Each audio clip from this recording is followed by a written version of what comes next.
Now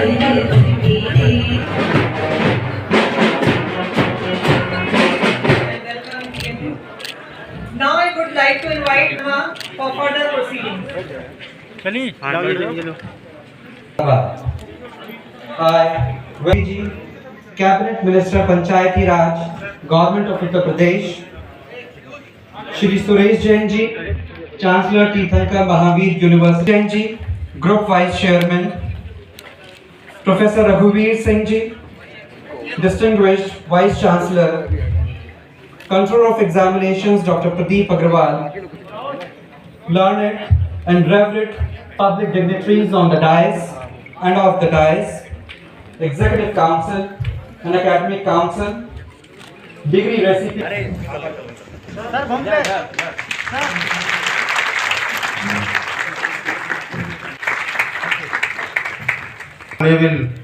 registrar साहब, दीक्षांत समारोह में मान्य करने की जरूरत नहीं है। स्वागत के समय शुभ शंभु भारद्वाज कंप्यूटर एप्लीकेशन मंत्री जी सर सामने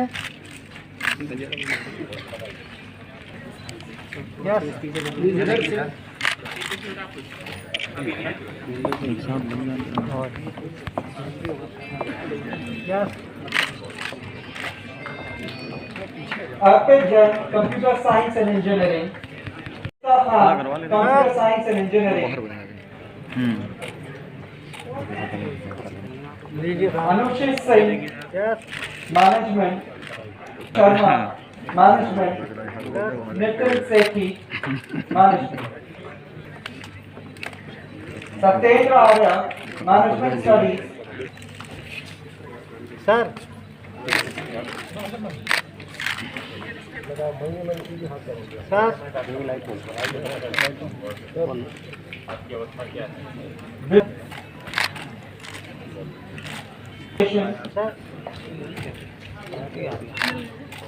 थोड़ा आगे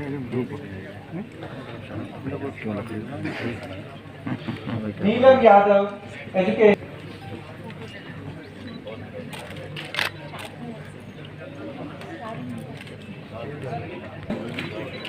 Nita Garg education, Swati Jain journalism, Agarwal journalism, Medhavi जर्नलॉजी,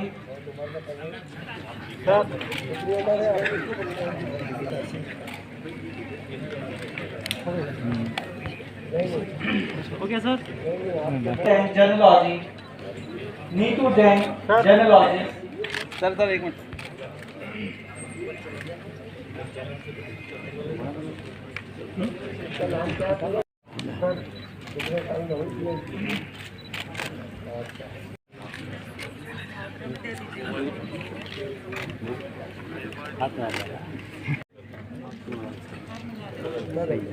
Ratnesh देख रहा था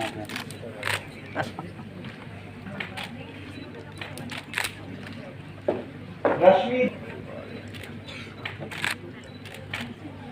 गरिमा pharmacy, Ashu Agarwal BSc computer science,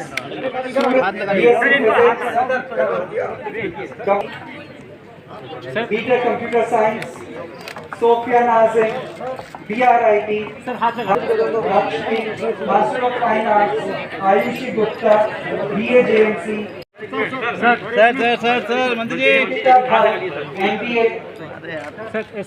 Manoj Gupta MSc maths, Amita BBA MP honours, सारी बीएससी एनिमेशन, हिरा साफी भाई BCA, doctor Syed Roy MDS, doctor Namra सांदा DDS, Urja Gangwar BFS, Anshika BBLLB, Sunil Rahman BCom LL, Ashu Agarwal BSc computer science, Suraj Dubey BTech mechanical engineering, BTech computer science, Sophia Nazim BRIT, Lakshmi master of fine arts, Ayushi Gupta BA JMC, sir मंत्री जी MBA, Anmol Gupta, MSc Maths, Amita, BBLMP Honors, विशिष्ट अतिथि के साथ ही इस जनपद के हमारे सम्मानित जनप्रतिनिधिगण यहाँ उपस्थित हैं। मैं निवेदन करूंगा आदरणीय मनीष जैन जी से एवं आपके प्रिय सुपुत्र होनहार अक्षत जैन जी से। आदरणीय मनीष जी इधर, आदरणीय अक्षत जी उधर। मनीष जी से आग्रह करूंगा कि हमारे पूर्व सांसद कुंवर सर्वेश कुमार जी का बुके देकर के स्वागत करें और आपसे आग्रह करने की जरूरत नहीं। स्वागत के समय मैं अक्षत जी से विनोद अग्रवाल जी हमारे महापौर आपका स्वागत करें। कंप्यूटर एप्लीकेशंस,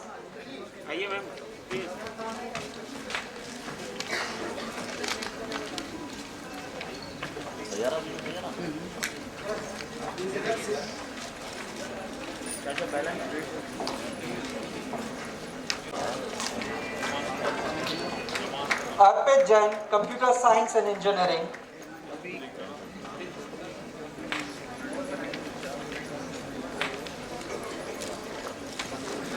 थोड़ा और फ्रंट कराइए please. Arpit Jain, computer science and engineering, management. तो आज हमारे हाई स्कूल और इंटरमीडिएट का जो परीक्षा परिणाम है, मैं समझता हूँ आधे घंटे बाद वो भी आने वाला है। 56 लाख से अधिक विद्यार्थी बैठे थे। प्रधानमंत्री जी ने जैसा कि आह्वान किया था कि कोरोना के संक्रमण काल में जो बच्चों की सुरक्षा है वो हमारी प्रथम प्राथमिकता है। उसको देखते हुए उत्तर प्रदेश सरकार ने, हमारे मुख्यमंत्री जी ने निर्णय किया था कि उत्तर प्रदेश जो प्रयागराज बोर्ड है उसके 100 साल के इतिहास में पहली बार बगैर परीक्षा के केवल अंकन प्रक्रिया, उनके पिछले रिकॉर्ड्स और जो उपलब्ध रिकॉर्ड है अंकों का, उसके आधार पर अंक तालिकाओं का वितरण होगा। ये परीक्षा परिणाम नहीं है और इसके माध्यम से जो एक विद्यार्थी है उसको आगे की भूमिका तय करने का अवसर मिलेगा। और जैसा आपने सीबीएसई के रिजल्ट्स में भी देखा है और हमने पहले भी, हमारे मुख्यमंत्री जी ने और हम लोगों ने ये घोषणा कर रखी है कि परीक्षा परिणामों के बाद भी अगली एक परीक्षा जो बैठना चाहेगा विद्यार्थी अपने अंकों को इम्प्रूव करने के लिए, उसको अवसर मिलेगा। और न केवल अवसर मिलेगा बल्कि जिन लोगों ने बोर्ड की फीस जमा की है उन्हें दोबारा बोर्ड की फीस नहीं देनी होगी। आज हम चाहते हैं कि हमारा जो विश्वविद्यालय की परीक्षाएं हैं, जो हमने प्रमोशन दिया था, फाइनल ईयर की परीक्षा हमने कराई है। बाकी हमने तमाम जगहों पर जो पाठ्यक्रम थे उसमें हमने प्रमोशन उसमें भी दिया है। उनको हमने 17 अगस्त तक समाप्त करने के लिए कहा है। 17 अगस्त तक हमारी सारी परीक्षाएं जो विश्वविद्यालय की समाप्त हो जाएंगी। उसके बाद विश्वविद्यालयों में एक पठन पाठन का क्रम प्रारंभ हो, उसकी व्यूह रचना हम लोग रच रहे हैं। हम लोग आगे कब ऑफलाइन टीचिंग शुरू कर सकते हैं इस पर जल्दी निर्णय लेने वाले हैं। लेकिन उस समय मुझे दुख इस बात का है कि जब कोरोना के संक्रमण से लोग प्रताड़ित हो रहे थे तो विपक्ष के बहुत सारे जो नेता हैं आज जो विभिन्न प्रकार के जातीय उन्माद को उत्पन्न करने के लिए झूठी और विभिन्न प्रकार की मनगढ़ंत बातों से लोगों में आक्रोश पैदा करने का सपना देख रहे हैं। कुछ लोग तो साइकिल यात्रा पर निकलने का, कुछ लोग और प्रकार के सम्मेलन करने का जो तरीका अपना रहे हैं, उस समय कहा थे जब कोरोना से पूरे एक वर्ष से हमारा प्रदेश प्रताड़ित हो रहा था, तब घरों में बैठकर एयर कंडीशन कमरे में केवल ट्वीट करते थे हफ्ते 10 दिन में कि बीजेपी सरकार वैक्सीन नहीं ला सकती, बीजेपी सरकार वैक्सीन लाएगी तो नकली होगी, भारत में तो वैक्सीन हो ही नहीं सकती, आ गई तो ये मिल ही नहीं सकती, आ गई तो ये फ्री मिलना चाहिए। और यहाँ तक तो कुछ नेताओं ने कह दिया ये कोरोना वैक्सीन बीजेपी की वैक्सीन है। लेकिन उसके बाद उनके परिजनों ने वैक्सीन लगवाया और आज तो एक बहुत बड़े दिल्ली के नेता ने भी नौजवान से जो प्रौढ़ होने की सीमा पे पहुंच चुके हैं, ऐसे सम्मानित नेता ने भी आज अपने स्वास्थ्य की चिंता करते हुए भारत की विश्वसनीय वैक्सीन को लगवाने का काम किया है। अब उनको पता चला कि मोदी जी क्या है, अब उनको पता चला कि योगी जी क्या है।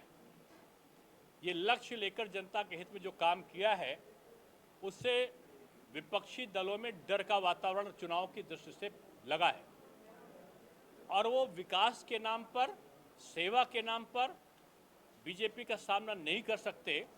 इसलिए आज वो जातीय उन्माद के आधार पर विभिन्न धर्मों का नाम लेकर प्रदेश के वातावरण को प्रदूषित करने का सपना देख रहे हैं।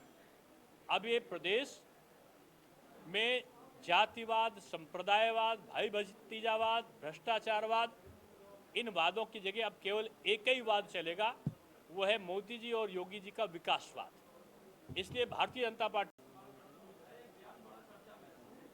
देखिए, लोगों को उत्तर प्रदेश और बिहार के बारे में मानसिकता बदलने की जरूरत है, विपक्ष के लोगों को खासतौर पर। और ऐसी नेत्री ने बयान दिया है जो कहते हैं कि उत्तर प्रदेश में वो बंगाल मॉडल लाएंगे। कौन सा मॉडल है बंगाल का? बंगाल का वो मॉडल है जहां पर युवकों की हत्या हो रही है। कौन सा मॉडल है बंगाल का? जहां महिलाओं के साथ खुलेआम अत्याचार हो रहा है। कौन सा मॉडल है? जो घरों को लूटा जा रहा है, खुली हुई दुकानों से सामान खुलेआम लेकर लोग पुलिस के संरक्षण में जा रहे हैं। कौन सा मॉडल है? जो घरों को जलाया जा रहा हो, वहां कानून और व्यवस्था की धज्जियां उड़ रही हों, जहां पर न्यायालयों को टिप्पणी करनी पड़ रही हो, राज्यपाल को रिपोर्ट देनी पड़ रही हो, वो मॉडल उत्तर प्रदेश में लागू होगा? ये सपना किसी का पूरा नहीं होने वाला है। उत्तर प्रदेश में ना तो हैदराबादी मॉडल आएगा, ना उत्तर प्रदेश में ये आपका बंगाल मॉडल आएगा। उत्तर प्रदेश में केवल एक ही मॉडल आएगा, वो है योगी जी और मोदी जी का विकास का मॉडल, और वही चलेगा। धन्यवाद।